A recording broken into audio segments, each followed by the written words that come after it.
नमस्कार, मी डॉक्टर सईदुरी, जिल्हा आरोग्य अधिकारी सिंधुदुर्ग.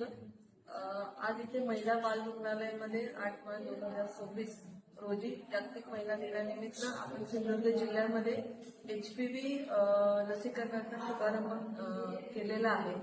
सदरच्या लसीकरण संदर्भात थोडीशी माहिती आपल्याला द्यावीशी वाटते मला.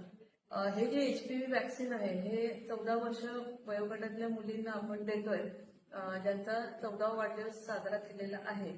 तर हे वॅक्सिन देण्यामागे उद्दिष्ट असं आहे की आपला सर्व्हायकल कॅन्सर जो आपल्या महिलांमध्ये पूर्ण भारतामध्ये दुसरा नंबर लागतो, तर त्या सर्व्हायकल कॅन्सरचं होऊ नये यासाठी आपण या 14 वर्षाच्या मुलींना हे वॅक्सिन देत आहे. तर आज इथे महिला बाल रुग्णालयामध्ये आपण 2 मुलींना, ज्या कुडाळ हायस्कूल मधल्या मुली आहेत, त्यांना हे आपण वॅक्सिन दिलेलं आहे. आणि मुलींनी हे वॅक्सिन घेऊन त्यांना कुठलाही त्रास झालेला नाहीये. आपण वॅक्सिन घेतल्यानंतर अर्धा तास इथे रुग्णालयामध्ये मुलींना आपल्या ऑब्झर्वेशन खाली ठेवलं. हे वॅक्सिन घेण्यामागे थोडीशी सिंधुदुर्ग जिल्ह्यामध्ये आपल्याला दिसून येत आहे की मुलींमध्ये घबराट आहे, पालक पण घाबरत आहेत. तर सगळ्यांना असं मी आवाहन करू इच्छिते की कुणी हे वॅक्सिन घेण्यासाठी घाबरू नये. कुठल्याही सोशल मीडियाच्या रील्सवर किंवा जे व्हिडिओज आपले व्हायरल होत आहेत त्याच्यावर विश्वास ठेवू नये.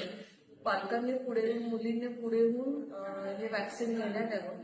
आपल्या सिंधुदुर्ग जिल्ह्यामध्ये सर्व शासकीय रुग्णालय म्हणजे आपले प्राथमिक आरोग्य केंद्र, ग्रामीण रुग्णालय, उपजिल्हा रुग्णालय येथे हे वॅक्सिन आजपासून मोफत मिळणार आहे.